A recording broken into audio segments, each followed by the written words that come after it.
Hello, and welcome to Superbwoman Sundays at 7.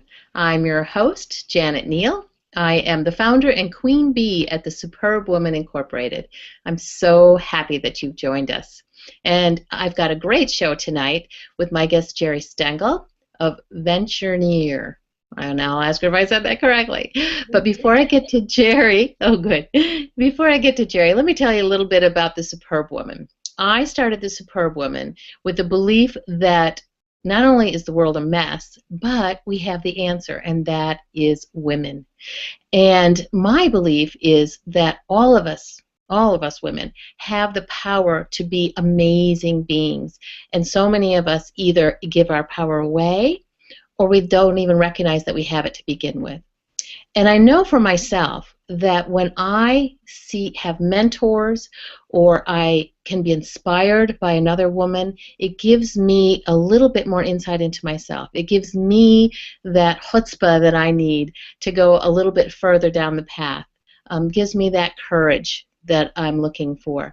And so that's why I bring these shows to you every week. I have been meeting absolutely amazing women, and that's another thing. You know, when you're open to it, amazing people come into your path. And so meeting these women, I thought, oh, I'm so inspired by them. Why not share their stories so that they can inspire other people? They're doing really wonderful things, and our guest tonight is no exception to that at all. Geri and I met through a little networking get-together. A mutual friend of ours who says that she has a golden Rolodex, and indeed she does, brought together a group of 30, 40, 50 women who all are remarkable in their own way. And I've been sharing some of their stories with you, and Geri's one of the people I met through that venue. And Geri's done a lot of interesting things in her career, coming from corporate, and we'll hear her story in a little bit. And now she's really got an emphasis on helping companies through her Ventureneer business from the marketing perspective, but she's really got a focus on promoting women's entrepreneurship and has a book that we'll hear more about as well. So welcome, Geri, to our program. It's terrific to be here, Janet. Great to see you. Yeah, you as well. You as well. So Geri, I didn't mention, is also a contributor to Forbes magazine, which is wonderful. And Geri, tell me a little bit about the articles that you do for Forbes. So I write about the success factors of women entrepreneurs. I want, like you talked about, to share role models for other women so that they become the inspiration for the next generation of women entrepreneurs. So I primarily write about multi-million-dollar women-owned businesses or women-led businesses, as well as women who have successfully raised money. Oh, excellent, excellent. And that is such an important thing. I know being an entrepreneur and the raising money is a real, well, you can talk more about that. But before we get into that, Geri, tell us a little bit about how you got to where you are today, where you are helping women, how you got this passion to help women entrepreneurs. Tell us your story. So I came up the rungs through a bunch of different companies, but the last corporate position or big corporate position that I held was head of marketing for Dow Jones Information Services, which was in the early 90s. I left Dow Jones, helped launch Physicians Online, which is an online medical information service aimed at doctors. Left that business when the web came out, so I was part of online proprietary services like AOL, CompuServe, and Prodigy. When the web came out, I started doing a lot of work for large corporations like MasterCard, Matthew Bender, which is legal information, managing projects, managing their website development. At that point in time, I felt corporations weren't listening to me, so I started emphasizing working with small businesses. So I changed from Geri Stengel freelancer to Stengel Solutions. I became very active in the National Association of Women Business Owners. I was on the board for 8 years, and during that time period, I did a lot of business plan writing for companies that were raising money during the 90s. The bubble burst, my business went down, 9/11 happened, my business disappeared. Mm. So seen ups and downs. I went into business with two other women. We did training for women entrepreneurs who were trying to get past the hurdle of $1 million, and American Express was our presenting sponsor. Left that business and really sort of stepped back and tried to think about where my skill sets fit in. And my skills, I love, I'm a real geek. I love business planning. I love market research. And at that point in time, there was a lot of, people were beginning to talk a lot about social entrepreneurship. And it was at a time when social entrepreneurship was nonprofits starting commercial ventures. The definition has dramatically changed, but at that point in time, it was more nonprofits doing commercial ventures. I networked in, was a consultant for Yale Goldman Sachs Initiative, which was a business planning competition for nonprofits starting commercial ventures. And the first group that I worked with ended up being a grand prize winner and winning $100,000, which set me off for about, I don't know, a 10-year trajectory in the nonprofit space. And I've done a lot of work, again, with nonprofits starting commercial ventures. When I saw the financial crisis coming in 2008, I know what happens to my business, and I decided that, gee, I think I'll launch another business. And I really sort of merged my passion for entrepreneurship. What I haven't mentioned is that I also was an adjunct professor at the New School. I'm a Kaufman Fast Track facilitator, and I got to merge my love of teaching entrepreneurship and doing it in a business and doing it online. I pivoted and moved more into the direction of content marketing and market research for corporations that are trying to reach small businesses through thought leadership. And 2 years ago, or actually 2.5 years ago, to demonstrate my skill set to large corporations, I started writing about women entrepreneurs. Oh, wow. So it's just been a couple of years that you started doing this. The writing about women's entrepreneurship, just a couple of years, but I've been involved in women's entrepreneurship since the late 90s. Wow. So I want to go back to something that you said, that you felt that large corporations weren't listening to you, that they weren't getting the message. Tell me a little bit more about what you were trying to tell them and what they weren't hearing. So it was about internet strategy, and maybe it was because I wasn't as passionate about internet strategy as I am about women's entrepreneurship. So I now find that large corporations absolutely do listen to me because I am so passionate about women entrepreneurs. You know, Geri, that's a really good point right there. I have found that in my own life, and I found that from just about every woman that I've talked to. It's when you tap into, and that's really goes to my definition of a superb woman. Is the woman who takes the time, steps back, understands where her strengths and her talents are, and puts that out there, and passions as well. So when you're doing that, there's a real power behind that. So that's a really great example of you being a superb woman. And look what happens. Thank you. It's also, I think, a universal truth. So I think it works just as well with men as it does with women. Oh, absolutely. I just happen to focus on the women. But you're absolutely right. There are superb men out there as well. And we need them as well. Yeah. So great. So all right. So now you're working, so you wrote this book. Tell us more about your book. And before I forget, it's an online book. And here it is, Forget the Glass Ceiling, Build Your Business Without One. I love it, have done it. But tell us, how did this come about? And tell us a little bit more about it. So Dell Computers has an initiative aimed at high-growth women entrepreneurs. They've done global research over the last couple of years. 2 years ago, they started it in 17 countries. They expanded it in 30 to 30 countries this year.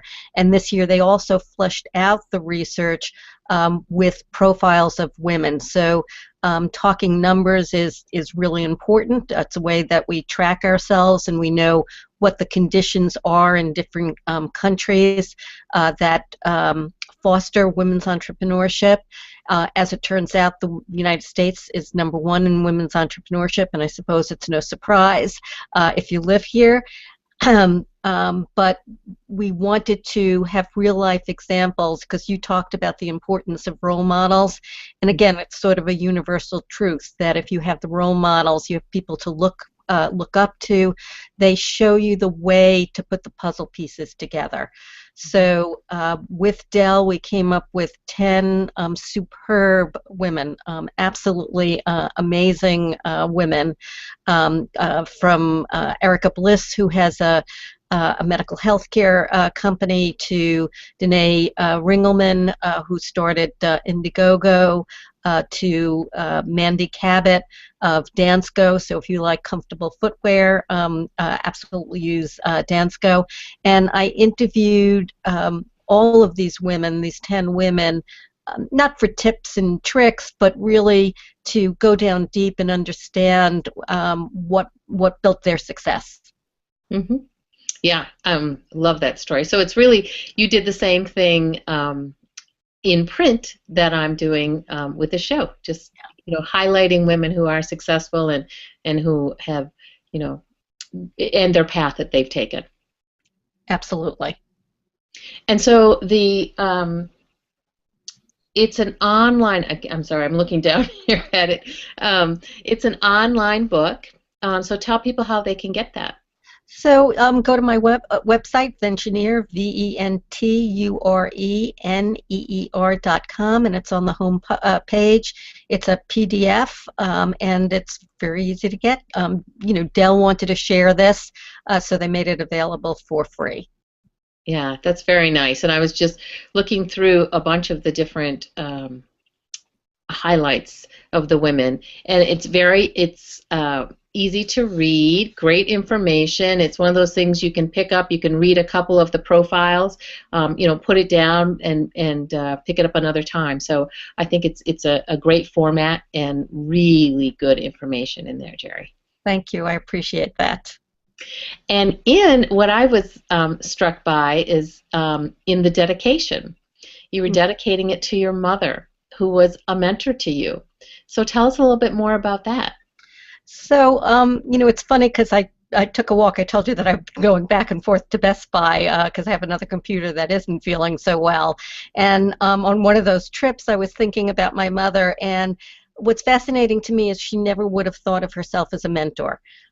She just did what she thought was the right thing to do. And she really showed her 3 daughters what being a superb woman is all about.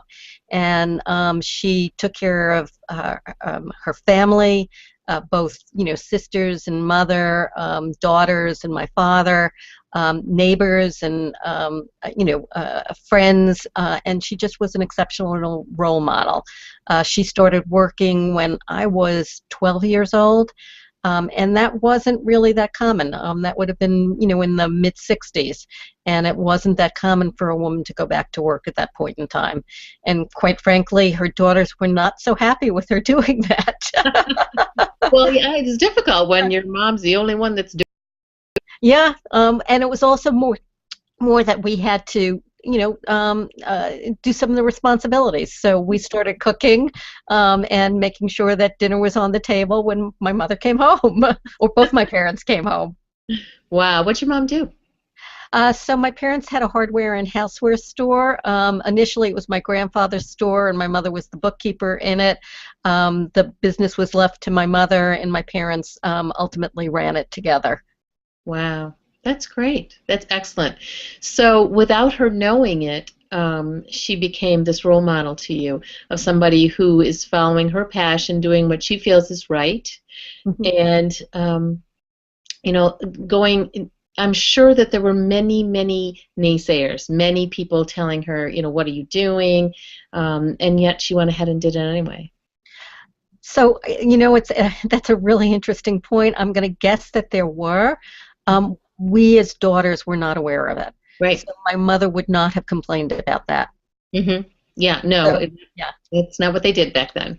No, they were sort of stoic. They call, that generation the silent generation, and they were very stoic about those kinds of things. Absolutely, absolutely. And you know, I'll just share that my mother also went back to work at about 48 years old Hmm. when I was off in college, and I consider her to be one of my role models because at age 50 she started her own business. And she had no idea what she was doing, but she just wanted to do it, and she did it. And when I was leaving corporate America and thought, oh, this is the hardest thing I've ever done to leave this corporate job, I thought, if my mother could do it, then I could do it. And I think you said you had the same thing happen to you. So yeah, I mean, my mother was an absolute inspiration. I think there were differences. So my mother went into an existing business, so she didn't start it. I would consider my grandfather the real entrepreneur. So to a certain extent, I think I'm a chip off of my grandfather's shoulders because I'm more entrepreneurial than other members of my family. So I don't think my mother was actually an entrepreneur. She was a small businesswoman who followed in somebody else's footsteps. Yeah, definitely. And let me talk about that. So you talk in your book here, I'm looking at the introduction, and it's the purpose of it is to break down the stereotypes that women can't found and or run high potential companies, and that too many talented women don't pursue entrepreneurship. I totally agree with that, and entrepreneurship is hard, and I don't know if everybody is cut out for it. So what have you found as far as studies and things like that go? So there are no differences between men and women in terms of capabilities to be entrepreneurs. Women have the right stuff. They have the right leadership traits. They have the right risk profiles. They just need to see how people are putting the pieces together. And interestingly, I had a conversation with Sharon Vosmek of Astia, which does uh, um, it does leadership training, but more importantly, it is um, creating a pipeline of high growth women entrepreneurs and vetting them and introducing them to potential investors. And along the way, they are advising them and again providing some leadership development. And what was fascinating in the conversation to me is how full that pipeline is at this point. So there are 1,100 companies in that pipeline, and high growth entrepreneurs are very far and few between. So maybe 1% of all companies would actually go for venture capital. And I also want to step back and say not all high growth companies need to go for venture capital. So certainly within my book, the three largest companies did not actually go for equity financing. So there's different ways of putting the puzzle pieces together, not just personally, but even professionally. So Mandy Cabot, Nina Vaca of Pinnacle, and let me think of who the third person is. Liz Elting of TransPerfect grew their businesses to over $100 million without outside financing. Wow. Yeah, yeah, yeah. That's quite a story. That is Yes, quite a story. absolutely. And And I'll take one thing back. Mandy Cabot, and this is a really a cute story. The only outside money that she took was she had another business, which was equestrian. She sold one of her horses to finance the first inventory of shoes. well, actually, that probably was very hard for her to do. So, Wow. Probably harder than getting a loan. Yes, yes, yes, probably emotionally.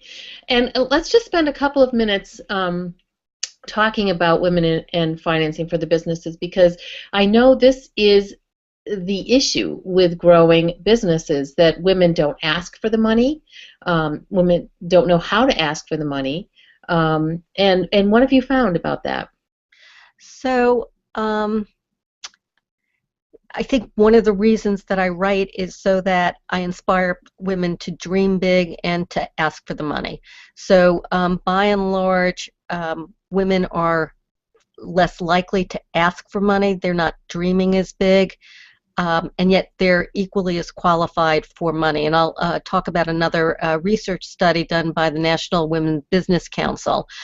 This is on the equity side. They found that women businesses, I think only 2% of women businesses ask for equity versus versus men, which is about 18%. And we're talking high growth. We're not talking all businesses.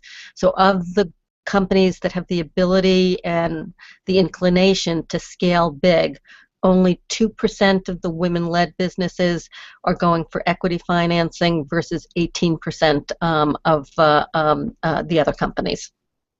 Wow. And did you find um, any reasons why, or is it just a societal kind of thing? So I think it's just so many things. Some of it is societal. So, we're not training women to think along this path. Mhm. We put up obstacles along the way, but it also is internal. So I do think that there is the fact that we're not dreaming as big and we're not asking. So it's a combination. And again, providing role models, I think, will really change that. Yeah, I totally agree with you. Totally agree with you. So, talking about dreaming big, what's next for you? Oh, I'm so glad you asked me that. So I'm going to be doing a report on crowdfunding. So crowdfunding, there are three types of crowdfunding that can help entrepreneurs. A lot of people are familiar with reward-based crowdfunding, where maybe you pre-invoice a product like the Pebbles watch that raised $10 million. There's also equity crowdfunding where wealthy individuals can um, provide financing to entrepreneurs. And then there also is lending-based crowdfunding. So the report that I'm going to be doing is a year ago, Title II was approved, and the first year's data is now out. And I have access to that data, and I'm filtering it by women-led. So I have a strategic alliance with a company called Crowdnetic, who actually is profiled in the book. And together we're going to be doing a report on the opportunities for women as angel investors to invest in women-led companies, as well as for women to seek crowdfunding. So what I'm going to be doing with the book, and I'm so glad you asked, is I'm actually going to be crowdfunding the report. So in about 2 weeks, I'll probably be starting a crowdfunding campaign on Plum Alley. I think you know. Do you know Deborah Jackson? I think you do. I do. I'm actually in 2 weeks going to be launching a crowdfunding campaign myself Also on Plum on Alley. Plum Alley. Oh my goodness. Oh, yeah. We will have to talk about it and share Yes, notes. absolutely. And for those of you watching, you'll be hearing more about that as well. I love it. Yeah, so this is and as you can see, we didn't know this about each other. We will have to connect offline about it. That's Great terrific. minds, great minds. So this is very exciting. So is this an actual book that you're writing? Or is it going to be for Forbes or what's the platform here? So I'll certainly write about it in Forbes, and I'll write about it in as many places as I possibly can, because again, I think it's believe it or not, I think it's a marketing issue. So I'm going to be talking not just about the data, but I'm going to be really bringing in best practices from consumer marketing. So when you don't market to men and women in the exact same way. So I'm going to talk about that both in terms of women seeking reaching women entrepreneurs who might want to seek capital, as well as women who are wealthy enough to become angel investors. I'll also talk about best practices in terms of what the wealth management, the wealth advisory firms have found about women investors, and their profile, and the kinds of things that we talk about women not, some people talk about women not being, or women being risk adverse. There are plenty of women that are not risk adverse, and Right. Yep. would love the opportunity if they understood what crowdfunding was all about to participate. Yeah. Oh, this is going to be great, Jerry. Yeah. Yeah, that'll be really good. So stay tuned for that. And please go to plumalley.co, and you can learn more about Plum Alley itself, which is for women, by women, for women, to help women owned businesses raise money for their projects, ventures, startups, whatever. You'll be able to see my crowdsourcing, and you'll be able to see Jerry's as well. So 2 at once. Excellent. Yeah. So, Jerry, we're just about out of time here. Is there anything else you wanted to share with our viewers before we wrap it up? So I would love it if people followed me on Forbes. So the fastest way to get my articles, and as I said, I write on the success factors of women entrepreneurs, is just follow me on Forbes, follow me on Twitter. I tweet quite a lot, and that's my handle on Twitter is Ventuneer. And I also organize a lot of information about women entrepreneurs and just women in general on Google+. And for that one, it's my name, Geri Stengel.